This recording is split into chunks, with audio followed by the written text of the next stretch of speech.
Bonsoir, merci de nous rejoindre pour le 7-8 L'Actu sur TV Fil 78. Il est 18h si vous nous suivez en direct. Voici les principaux titres de ce mercredi.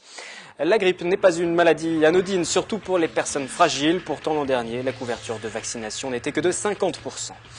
Modem et UDI parlent de rassemblement au sein de l'alternative, oui, mais pas forcément au municipal. À quoi s'attendre d'ici le mois de mars? Comment les deux formations vont concrétiser cette alliance sur le terrain? La réponse avec des responsables locaux en plateau tout à l'heure. Et puis, nous parlerons aussi au cours de ce journal de culture. Le peintre Vincent expose 80 toiles à Versailles. Voici l'une de ces toiles. C'est jusqu'au 17 novembre, un peintre néo-impressionniste à découvrir à travers ses reflets de France. C'est le nom de l'exposition. L'image du jour, tournée cet après-midi à Versailles au stade Montboron où le PSG a affronté Anderlecht dans le cadre de la Ligue des Champions jeunes. Comme leurs aînés, les deux formations n'ont pas réussi à se départager un partout. Les Français ont ouvert le score à la 16e minute avant l'égalisation belge. 7 minutes plus tard, très forte domination des locaux, mais l'attaquant parisien Oganda rate le pénalty de la victoire. La Champions League version junior a été lancée cette année. Elle reprend les mêmes groupes que pour la traditionnelle Coupe aux grandes oreilles. Le PSG est actuellement deuxième avec une victoire, 2 nuls et une défaite derrière Benfica. L'équipe joue l'ensemble des matchs à domicile à Versailles cette saison. Le taux de vaccination contre la grippe en perpétuelle chute depuis les inquiétudes suscitées par le vaccin contre l'épidémie H1N1. Et pourtant, c'est loin d'être une maladie anodine. La Caisse primaire d'assurance maladie lance une campagne nationale de communication à ce sujet. Justement, je sors de la pharmacie, j'ai acheté un vaccin. Pour me faire vacciner, ça va être la toute première fois que je vais me faire vacciner. Ils ne sont pas nombreux comme cette femme à faire le choix de la vaccination contre la grippe. Seulement 50% des Français dits à risque, femmes enceintes, personnes âgées, en surpoids ou asthmatiques, se protègent régulièrement contre une maladie qui entraîne pourtant 6 000 décès chaque année en France. Il est très difficile d'avoir les chiffres précis. On estime dans le monde que c'est à peu près un demi-million de personnes par an quand même. En France, c'est probablement quelques dizaines de milliers de personnes qui meurent chaque année des conséquences de la grippe. Donc ça vaut largement le coup de les protéger. En général, la grippe se caractérise souvent par des températures assez élevées et une survenue très brutale, ainsi que la présence de douleurs musculaires. Et c'est contre les idées reçues qu'il faut lutter le plus souvent. Non, le vaccin ne donne pas la grippe. Et oui, une nouvelle vaccination est nécessaire tous les ans en raison des mutations du virus. Dans cette pharmacie, on constate tout de même que le message commence à passer. J'ai pas regardé mes stocks, mes sorties, mais vu quand j'ouvre le réfrigérateur, parce que les vaccins se gardent au réfrigérateur, quand je regarde, je pense que j'en ai vendu plus que l'année dernière. 10 à 20% de plus. Le vaccin coûte à peine plus de 6 €, remboursé à 70%. Il est gratuit pour les personnes à risque, notamment celles de plus de 65 ans. 225 000 assurés dans les Yvelines ont ainsi reçu un bon de prise en charge. Il faut attendre une quinzaine de jours après la piqûre pour être immunisé. On reste dans le domaine de la santé avant de parler politique avec l'UDI et le Modem. Le diabète, il se caractérise par un excès de sucre dans le sang. C'est une maladie silencieuse car elle ne provoque pas de douleur mais vient progressivement user l'organisme. Un atelier de sensibilisation vient de se tenir à Trappes. Le docteur Jacques Segal est venu expliquer les mécanismes du diabète. Catherine Zulato, Jonathan Villeman. Et le pancréas, il va fabriquer la clé qui permet d'ouvrir les portes des cellules et qui s'appelle l'insuline. Quand le docteur Jacques Segal intervient à Trappes, ses explications sont toujours très imagées et bien suivies. Ce jour-là, il est question du diabète. On a besoin de sucre pour faire fonctionner le cerveau, mais il arrive que l'hormone, l'insuline, qui doit gérer l'utilisation de ce sucre, ne fasse pas correctement son travail. Il s'ensuit un excès de sucre dans le sang et c'est le diabète. Il peut être de deux types. Type 1 chez l'enfant, c'est un diabète que l'on dit génétique. De type 2 chez le jeune adulte, la prise de poids et la sédentarité en sont les principales causes, mais les symptômes sont parfois mal connus. C'est d'abord la prise de poids, c'est des troubles cardiaques, c'est des troubles neurologiques, des troubles des sensations. On ne sent pas bien ce qu'on touche, on ne sent pas bien si on marche pas, on a l'impression de marcher sur du coton. On ne voit plus très bien. Ce sont les complications du diabète qui attirent l'attention. Chez l'enfant, il y a des signes très simples à repérer. C'est le fait de boire beaucoup, chez un enfant qui auparavant avait une vie normale. D'un seul coup, il se met à boire 10-12 litres par jour. Il se met à pisser 10 fois la nuit, à pisser 8 litres par jour et à maigrir. Beaucoup, 2 kilos par mois. Des informations qui sont une vraie découverte pour les personnes présentes. C'est les médecins qui n'informent pas trop les patients. Ils n'informent pas trop, à part leur dire vous êtes diabétique, voilà, vous avez un traitement et c'est tout. Et ils ne leur consacrent pas beaucoup de temps. Quand je discute avec certaines personnes et que je signale quels sont les premiers effets que l'on ressent lorsque l'on est diabétique, c'est-à-dire des sueurs froides, la vue qui se trouble, il y a peu de gens qui savent. En France, le diabète touche principalement les plus de 50 ans.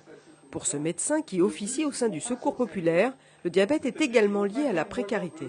Plus les gens sont dans des situations précaires et plus ils ont tendance à prendre des choses qui ne coûtent pas trop cher à manger, qui sont souvent très grasses et très sucrées. C'est vraiment une maladie de civilisation. Si on ne bouge pas et qu'on continue à manger comme si on bougeait, on attrape entre guillemets du diabète. C'est pour ça qu'on parle d'épidémie de diabète, bien qu'évidemment le diabète ne soit pas transmis par un microbe quelconque. Aujourd'hui, on ne guérit pas du diabète, d'où l'importance d'une prise en charge le plus tôt possible. Car cette maladie que l'on dit silencieuse ne provoque pas de douleur, mais peut entraîner des complications d'ordre cardiaque, rénal et oculaire. Le traitement se fait à base de piqûres d'insuline, ce n'est jamais très agréable. Un spray nasal est à l'étude pour rendre la vie du malade un peu moins contraignante. Mais le meilleur conseil reste encore de limiter les sodas, les desserts trop sucrés et de favoriser l'exercice. Le MoDem et l'UDI unis pour le meilleur et pourquoi pas pour le pire, seul l'avenir nous le dira. L'alliance a en tout cas été célébrée hier avec les deux principaux intéressés, Jean-Louis Borloo, François Bayrou. Elle porte un nom, l'alternative. Quelles conséquences pour le paysage politique, mais aussi pour les prochaines élections, notamment les municipales. On en parle en plateau avec Bruno Millien, bonsoir. Porte-parole du MoDem 78 et Antoine Besse, bonsoir. Bonsoir. Vous êtes le président des jeunes UDI dans le département. Vos deux formations politiques sont réunies. Dans quel but? On va peut-être commencer avec le MoDem. Parce qu'on entendait François Bayrou évoquer hier un mariage en raison de la situation politique actuelle en France. Sinon, les deux formations ne se seraient pas réunies. C'est l'urgence qui pousse à la création aujourd'hui de l'alternative. Oui, vous avez bien écouté François Bayrou hier, c'est bien, je le constate. Écoutez, c'est de notoriété publique que la situation en France aujourd'hui est assez dramatique. Et que finalement, si on regarde nos deux familles politiques, on a beaucoup plus de choses qui nous rapprochent que de choses qui nous divisent finalement, si on va vraiment au fond des choses. Donc à partir de ce moment-là, je pense que les responsables de nos deux formations ont discuté durant tout l'été et qui sont tombés d'accord sur le fait qu'il fallait proposer une alternative aux Français et un autre choix politique que la simple bipolarisation qui nous emmène depuis 30 ans dans le mur. On le voit, enfin, on peut reconnaître à François Bayrou d'avoir été un des premiers à dénoncer quand même le problème des déficits et de la dette publique. D'accord, on voit aujourd'hui qu'avec ça, on va vraiment dans le mur, on n'arrive pas à s'en sortir. Et d'un autre côté, les centristes, c'est une vraie réalité en France. Je crois que 80% des Français plébiscitent cette union. Donc, à ce compte-là, pourquoi ne pas se marier? Alors oui, peut-être mariage de raison ou mariage de... C'est une alliance de centre aujourd'hui ou de centre droit? La question s'est posée aussi. Je vais peut-être vous la poser à vous pour l'UDI. On est dans une alliance de centre droit ou une alliance du centre? Attention, le MoDem vous écoute. Il n'y a pas de problème de ce côté-là. Je ne pense pas qu'il y ait de problème. Non, l'UDI s'est construit sur un positionnement de centre droit. Le MoDem, effectivement, a une historique un petit peu différent. Aujourd'hui, pour moi, on se réunit autour du centre en sachant qu'effectivement, ces frontières-là doivent être remises en question. C'est ce que propose la charte, c'est ce que propose le texte.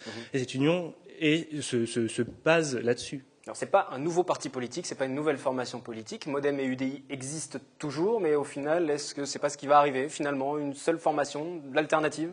Écoutez, ça... C'est ce que vous attendez, ce que vous souhaitez, en tout cas? Moi, je ne suis pas devin, je vais vous dire sincèrement. Mais qu'est-ce que vous attendez, vous aussi, Moi, ce que je pense, c'est que tous ensemble, puisque on a lancé le coup d'envoi hier, c'est que tous ensemble, on se mette vraiment au travail et qu'on propose vraiment aux Français des choix clairs et des réponses concrètes. Parce que je pense que depuis des années, on n'est pas dans le concret. Mais justement, pour être clair et pour être concret vis-à-vis des électeurs aussi, est-ce qu'il ne fallait pas faire une seule formation politique? Parce que là, les deux formations vont exister. On va parler des municipales aussi tout à l'heure. Ouais, écoutez, je sais pas du tout qui on va finir par réunir autour de nous. Parce que pour l'instant, on s'est réunis tous les deux. On a bien vu que les frontières, elles sont beaucoup plus larges que nos deux partis respectifs. qui vous dit que d'autres personnes ne vont pas venir nous rejoindre? Il sera le temps à ce moment-là, je pense, de calculer les forces, de calculer les troupes, de voir qui rentre dans ce schéma-là. Moi, je suis prêt à prendre le pari que certains hommes politiques, même d'envergure, qui sont aujourd'hui dans d'autres partis, aussi bien à droite qu'à gauche, si la mayonnaise prend, et c'est ce qu'on espère, finiront par nous rejoindre. Parce que ce qu'on essaye de mettre en place, là, aujourd'hui, c'est la voie de la raison, tout simplement. Alors après, quelle importance qu'il y ait qu'un parti ou deux partis? En tout cas, au sein du MoDem ou au sein de l'UDI, on peut imaginer qu'il y a certains qui ont les dents qui grincent un petit peu. C'est un peu difficile. C'est une alliance naturelle entre l'UDI et le MoDem. Vous le disiez tout à l'heure, la construction des deux formations, c'est pas tout à fait la même chose. Aux dernières élections présidentielles, François Bayrou appelait à soutenir François Hollande. Du côté de l'UMP, du côté de l'UDI, on est plutôt né dans le sillage de l'UMP, avec une formation de centre droit. Aujourd'hui, les deux formations peuvent s'accorder, s'entendre?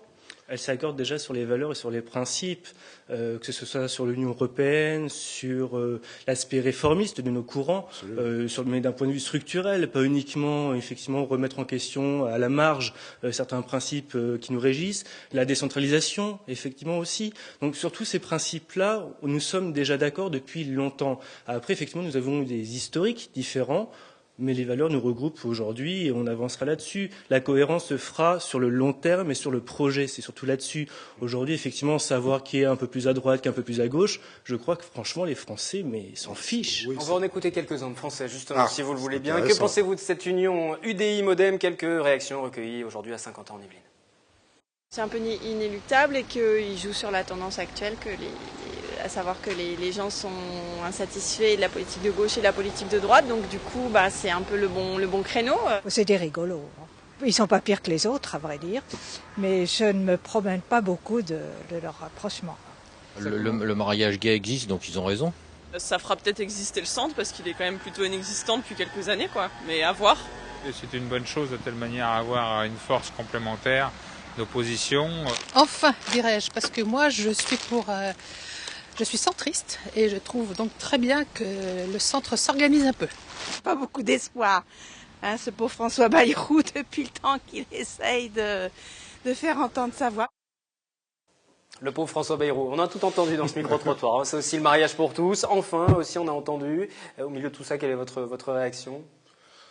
Sur François Bayrou, par exemple. On a entendu le pauvre François Bayrou. Oui, qui sort le vainqueur de cette union. Je sais, on va quand même essayer de reconnaître à François Bayrou une certaine constance. D'accord? Depuis 2002, il a quand même été tout le temps un petit peu dans la même direction. Il a été précurseur de pas mal de choses. Alors après, il a fait des choix. Je sais qu'il y a beaucoup de gens qui nous en veulent. Il faut peut-être aussi... Ce choix de soutenir François Oui, Hollande, il faut comprendre aussi ce choix. Et puis il faut comprendre une chose qui existe dans l'ADN des adhérents du MoDem aussi. Ça, je pense que les gens ne l'ont pas assez dit. Ils ont entendu simplement l'appel de François Bayrou qui a dit que lui allait voter pour François Hollande. Mais malgré tout, c'est pas François Bayrou qui est dans l'urne avec nous quand on vote. Et si vous regardez les résultats des reports de voix, plus d'adhérents du MoDem ont voté pour Nicolas Sarkozy qu'ils n'ont voté pour François Hollande. 45-30. On parle de la politique au niveau national. Oui, au niveau national. On va parler au niveau local aussi, parce que je voudrais savoir ce que ça va changer, ne serait-ce que pour les municipales. Avant cet entretien, donc le journal ne débute, vous ne disiez rien. Pour les municipales, les choses vont rester telles quelles. Mais pourquoi voulez-vous? J'ai fait à peu près le compte, je ne sais pas si Antoine est d'accord avec moi, j'ai fait à peu près le compte, il y a 265 communes à peu près dans les Yvelines. On a des petits points d'achoppement sur 15. Alors franchement, expliquez-moi où est le problème. D'accord? On peut, je vous l'ai dit, les élections locales, ce sont des projets locaux avec des personnalités locales. Il arrive qu'ensemble, on ne soit pas forcément d'accord. Mais on est d'accord dans la majorité des cas. Donc ça veut dire que dans certaines communes, on aura des listes peut-être d'alliance MoDem-PS face à des listes d'alliance UMP-UDI. Et au milieu de tout ça, il faudra que les deux formations ne se déchirent pas. Mais on ne se déchirera pas. C'est deux projets différents. Donc on va porter, nous, ce qu'on croit vrai, chacun de notre côté. Et après, le résultat sera dans les urnes. Mais on est des grands garçons, on est intelligents et on n'est pas là pour se taper dessus. Vous êtes intelligent aussi? Ça serait un pacte de non-agression entre les formations? J'ose espérer. Puis après, encore une fois, il faut rappeler que c'est un processus long.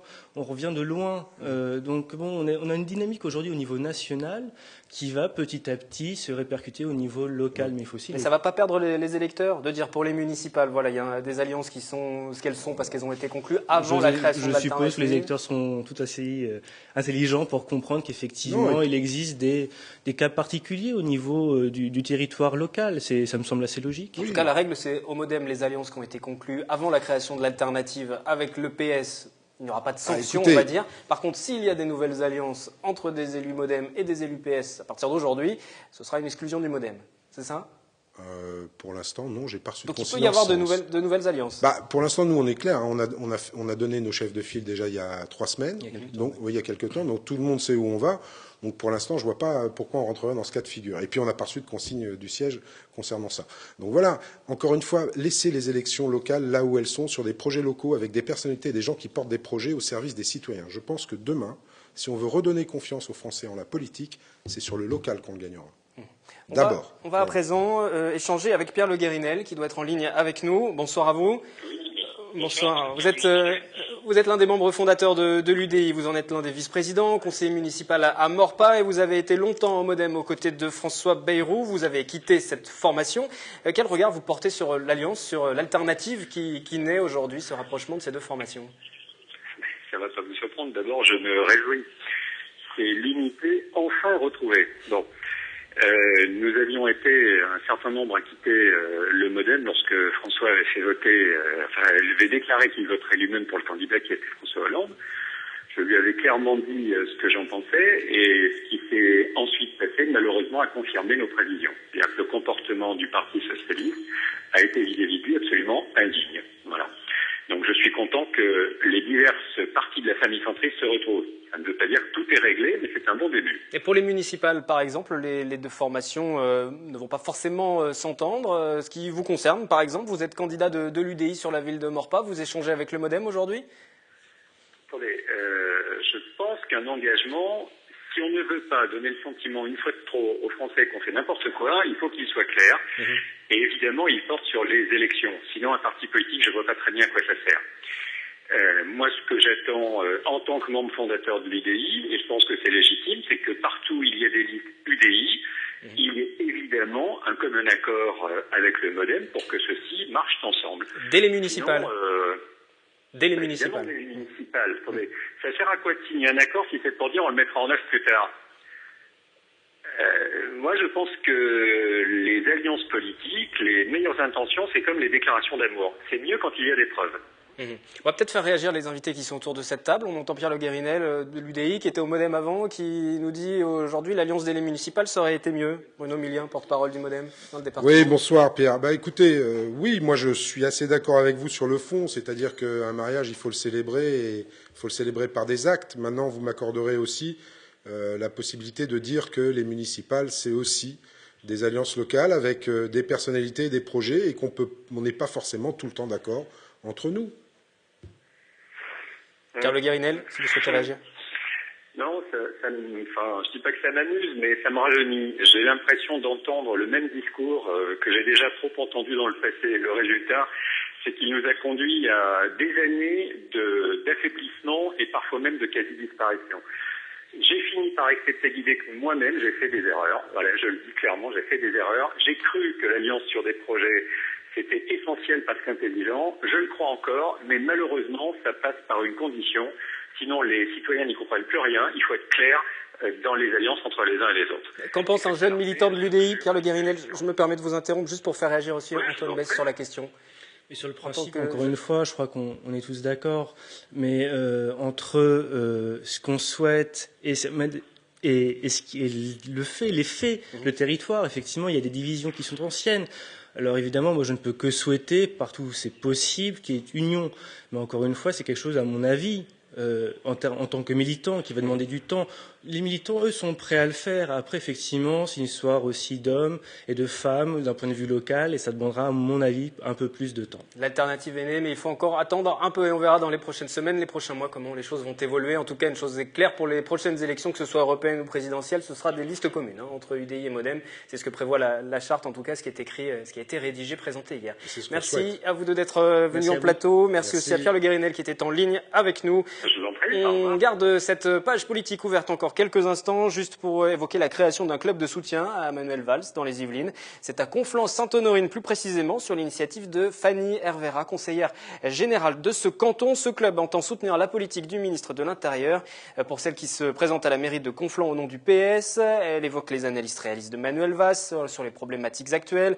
Des actions pédagogiques devraient aussi voir le jour prochainement. On notera que dans cette ville, le maire, Philippe Esnol, également sénateur, vient de quitter le PS pour le PRG. Solidarité avec samedi dernier une plantation d'arbres fruitiers organisée à Magny-les-Hameaux. Objectif reboiser la ville, alimenter des récoltes futures pour les associations caritatives. Le reportage d'Olivier Maniscalco d'Élodie Moine.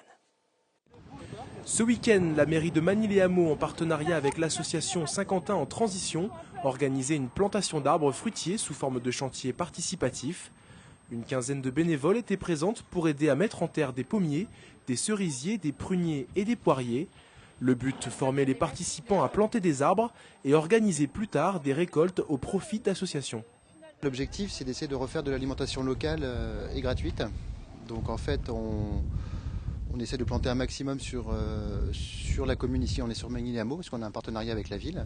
Sur cette allée, on a déjà fait des récoltes qu'on appelle solidaires, c'est-à-dire en fait, on vient avec plusieurs adhérents de l'association, on vient ramasser les légumes et après on fait une distribution un peu équitable, c'est-à-dire on en donne aussi au Secours catholique ou à d'autres associations caritatives. En tout, c'est une vingtaine d'arbres qui a été planté dans la journée pour le plus grand plaisir des Magnicois qui voient revivre leur allée des pommiers. Prochainement, Saint-Quentin en transition, qui organise ses plantations depuis 2010, mettra en place des ateliers pressage de fruits pour produire des jus de fruits 100% bio et qui peuvent se conserver plus longtemps. Culture, il aime les reflets sur l'eau, les couleurs chaudes ou froides, les paysages de France et d'ailleurs. Le peintre Vincent expose 80 toiles à Versailles jusqu'au 17 novembre. Catherine Zulato, Patrick Jacques de Dixmude.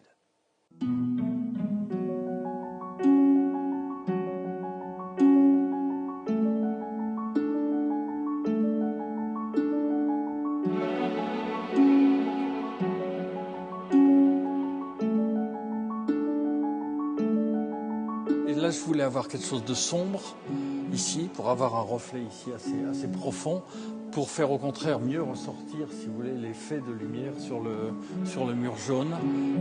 Le peintre Vincent a choisi pour sa nouvelle exposition de nous emmener sur les bords des rivières, des marais, des sous-bois, le long des mers, à la recherche du reflet.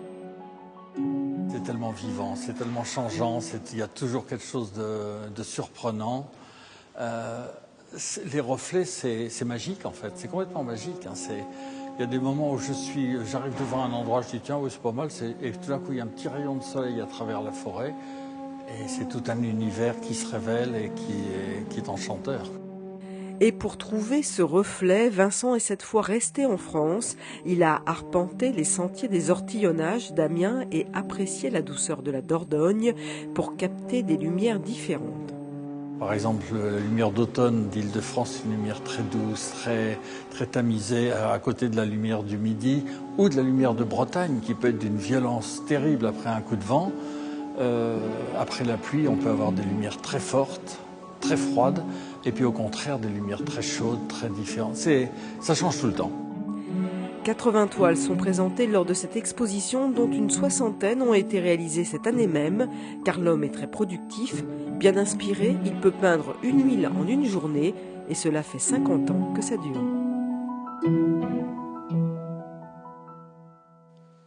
Pour terminer ce journal, je vous propose de revoir l'image du jour. Si vous n'étiez pas avec nous au début de cette édition, elle a été tournée cet après-midi à Versailles, au stade Montboron. Le PSG a affronté Anderlecht dans le cadre de la Ligue des Champions.